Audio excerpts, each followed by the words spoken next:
Sticajem tehničkih okolnosti, ovaj razgovor vođen je u ponedjeljak 27. maja rano popodne u trenutku kada su, pretpostavljam, još svi rukovodioci Uprave za financije Skupštine grada Niša bili na konsultacijama kod gradonačelnika Niša. Razlog ni malo jednostavan. Fiskalni savet Republike Srbije objavio je podatak da će u slučaju primene predloga seta fiskalnih zakona o kojem se upravo vodi žučna debata u Srpskom parlamentu, Niš izgubiti 814 miliona dinara, odnosno gotovo 10% od realnog svog budžeta. To će osetiti svi građani Niša, ko manje, ko više. Time će verovatno morati da se bavi i Prirodno-ekonomski savet grada, a predsjednik Prirodno-ekonomskog saveta, docent dr. Igor Mladenović, je naš gost. Dobar vam dan, šta ćemo da radimo? Dobar dan. Pa činjenica jeste da prema tim nekim procenama Fiskalnog saveta, zvaničnim procenama, predloženi set zakonskih propisa će imati posledice na budžete mnogih gradova.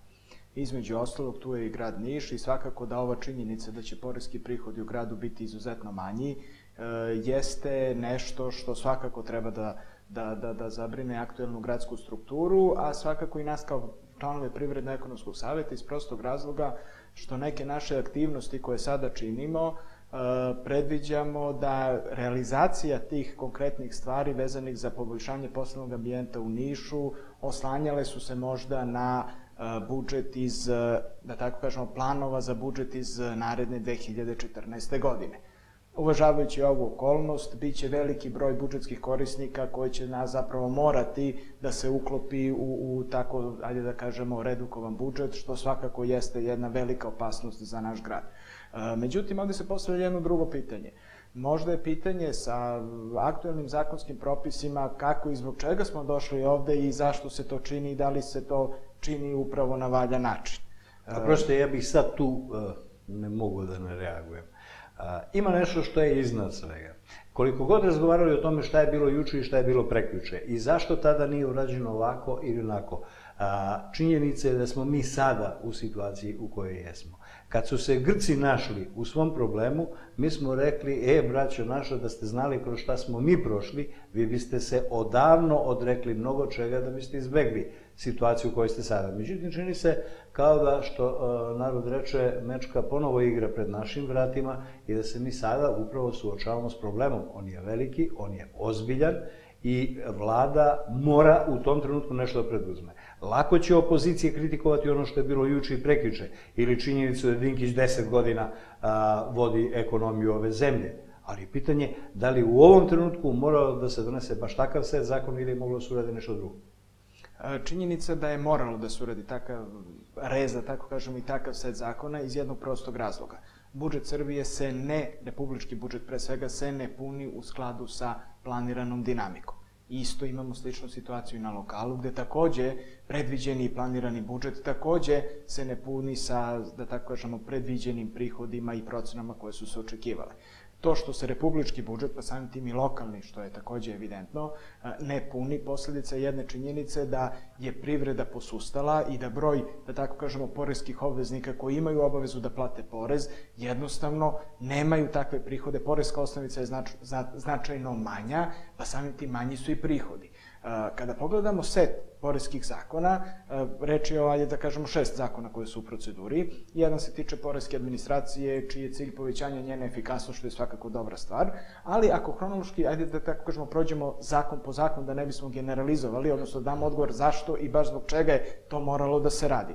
Ako krenemo redom, prvi na listi zakona, ajde tu se ovo zakon koji se tiče odnosno obavezno doprinosi za obavezno socijalno osiguranje. Ako pogledamo taj zakon, vidjet ćemo da je intencija zakonodavca da PIO fond koji je ozbiljno opterećen tokom prethodnih godina, čije funkcionisanje i tekako ugroženo, gde se dobar deo penzija koje su naši građani stekli direktno finansiraju iz budžeta, a sa druge strane imate MMF koji kaže da taj procenat mora da se smanji. Jedino što je moguće sada i u datom trenutku jeste da se kaže u redu, da se ta osnovica za penzijsko-invalidsko osiguranje koje plaćaju privrednici, da tako kažemo, privrede i građani kojima se to odbija od plate. Jedini način jeste da se ta osnovica, da se poreska stopa poveća, a da ponovo privreda ne bi bila ugrožena, država se odrekla dela prihoda koji se tiče zarada i to je ovaj drugi set zakona koji se tiče poreza na dohodak građana. Činjenica je da na republičkom nivou, ako gledamo tu priču, reći ćemo da je taj porez neutralan.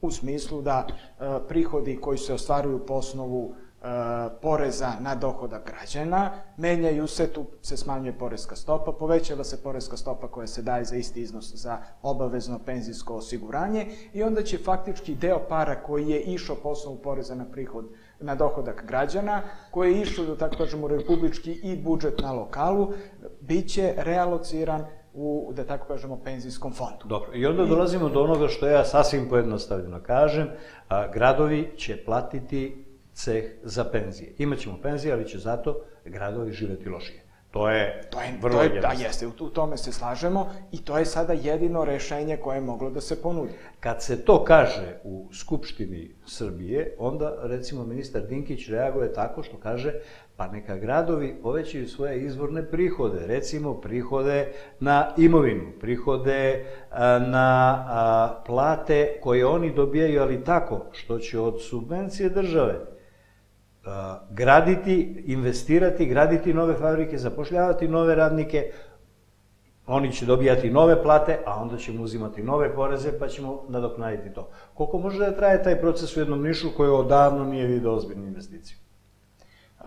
Znate kako, vezano za tu činjenicu, kako može da se kompenzuje? Činjenica je da će vlast braniti ovaj set zakona s punim pravom, jer za sada se ne vidi drugačije rešenje. Ja ne znam ko bi mogao bolje rešenje da smisli. Pazite, jedan set zakona odnosi se na PIO i porezi na zarade.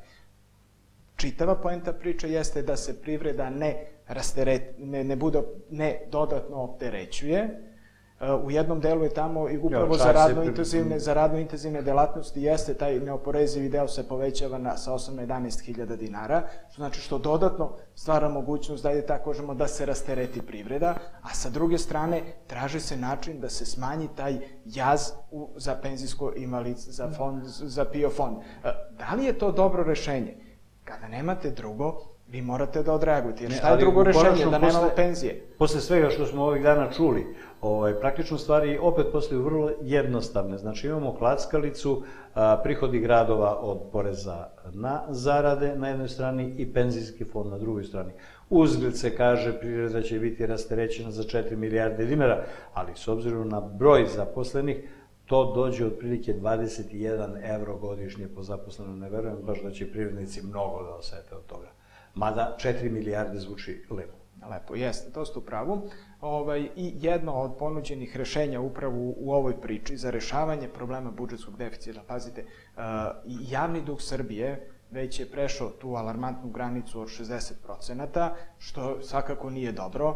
Problem sa tim javnim dugom jeste kako ga servisirati, jer poteškoće u servisiranju javnog duga su upravo posledica, ajde da tako kažemo, neracionalnog korišćenja sredstava od kojih je napravljen taj, ajde da kažemo, javni dug, a sa druge strane javlja se problem sa neispunjavanjem budžeta i problem servisiranja tih nekih dospelih obaveza, jer je to jedan način rešavanja problema javnog duga, drugi jeste inflacija i štampanje para.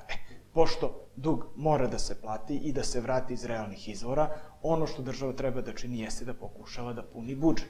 Problem sa punjenjem vidimo da ne ide. Čak i budžet koji je napravljen za ovu 2013. godinu na republičkom nivou neće se ostvariti.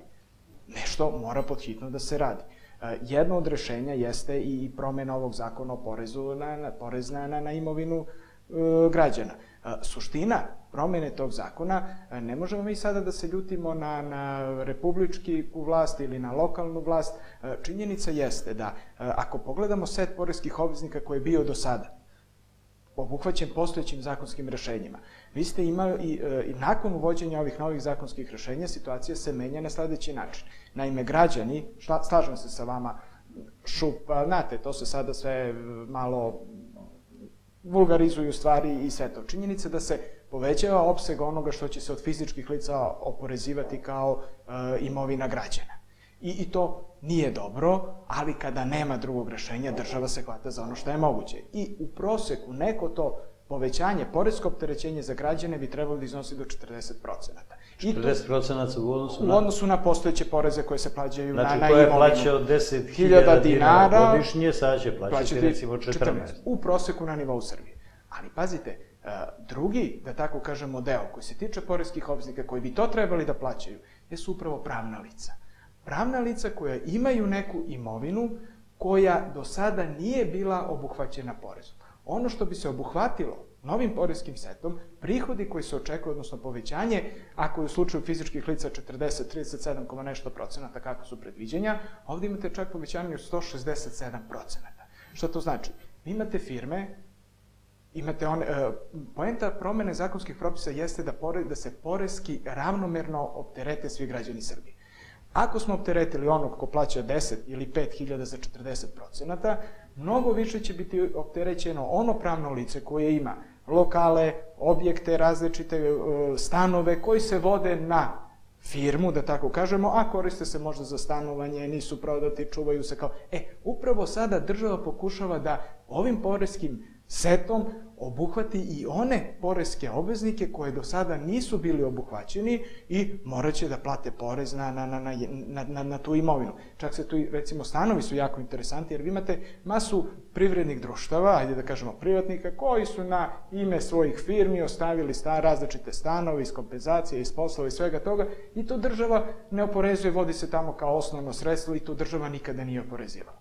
Sada država želi da uđe i u taj segment i da od njih naplati, kao što vi i ja plaćamo porez na imovinu u stanu u kome živimo, da sada neko i na te objekte, naravno tamo se i dozvoljava rok od godinu dana, vi možete da sazidate stan kao firma, ali ako ga ne prodate za godinu dana, nakon završetka i svega toga, vi ćete morati na taj stan koji imate u vašem vlasništvu kao firma, morati na njega da plaćate porez kao što plaća svaki građanin Srbije. Upravo procene su sada da će tu poreski prihodi značajno da se povećaju poresko opterećenje upravo onih firmi koje imaju tu imovinu, a koja se možda i neracionalno koristi. Pazite, sa druge strane, svrha imovine. Da li će neko ko ima magacinski prostor u centru grada ostaviti da to bude magacinski prostor ako je na njega visoka stopa poreza i taj magacin je u centru grada?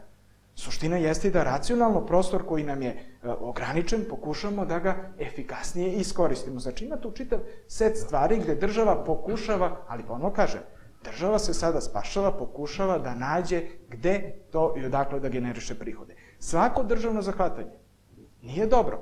Nije dobro za sve nas, uvek će neko biti opterećen.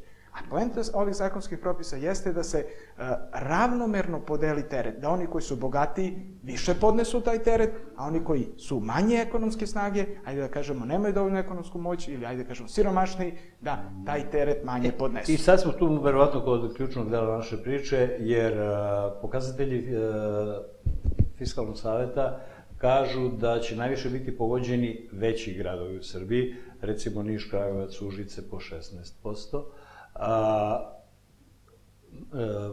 Ekonomika govori da su nam na jugu Srbije građani ugroženi neuporedivo više nego na severu i došli smo do takvih odnosa da je recimo prosečna plata u aprilu mesecu u Beogradu bila 51.000, u Nišu 37, pa to je otprilike razlika 51%, razlika kakva nikad u tom obimu nije postojala između Beograda i Niša. U Novom Sadu plate 61.000, u Nišu 37. Dakle, tu je već 60 i nešto posto razlike, a svi gradovi na jugu Srbije, dakle Pirot, Vranje, Prokuplje, su ispod Niša. Zaključno sa Kuršumlijom, koja je najgora u državi Srbiji sa prosekom od 24.000.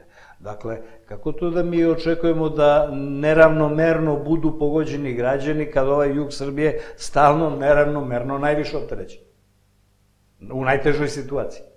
Pa upravo u skladu sa ekonomskom snagom. Ako su zarade niže, normalno biće i niža poreska zahvatanja. Mislite da će gradonačelnik Niša moći da kaže, ok, ja neću ukinuti subvencije obdaništima, ja neću ukinuti davanja za kulturu ili za sport, radnički mora da ostane u prvoj ligi, ali ću zato, recimo, sprečiti gradnju 10 ulica. Da li on to može da uradi? To je star gradonačelnik. To ćete svakako morati njega da pitate. U takvoj poziciji. Pazite, u vrlo je nezahvalnoj poziciji vlasti. Da li je na republičkom, da li je na lokalnom nivou. Živimo u vremenu u koje biti na vlasti izuzetno veliki problem i rešavate neka goruća pitanja. Na republičkom nivou, set zakona, znači ja ne kažem, branim možda, zvučim tako da branim ponuđena zakonska rešenja, ali njihova svrha jeste da gasite požar. Drugo je pitanje zbog čega je požar, zbog čega je napravljen toliki deficit, zbog čega je neracionalna potrošnja, zbog čega su se javni sektor, nikad nije došlo do restrukturiranja javnih preduzeća, zbog čega mnoga javna preduzeća žive na teret budžeta. To jesu pitanja. Jeste to suštinski problem koji treba da se rešava. Vi sada ovim pokušavate da cedite suvu drenovinu, ajte da vidimo šta možemo da obuhvatit ćemo. Pazite, Srbija ima jedan veliki problem. Mi osjećamo klasičnu cenu tog političkog konjunkturnog ciklusa. Naime, kad god dođe izborna godina, upravo to. Što znači mi smo imali izborna godina je prošla, ide ceh. Suština jeste da treba da se nađe strukturne, da tako kažemo, restrukturiranje kompletne naše privrede i reformisanje, odnosno strukturiranje javnih preduzeća. Hvala vam veliko na ovom razgovoru, poštovani gledalci. Apsolutno je jasno, Srbija je sirota zemlja, u sirotoj zemlji teško je biti na vlasti, a još je teže biti građanin.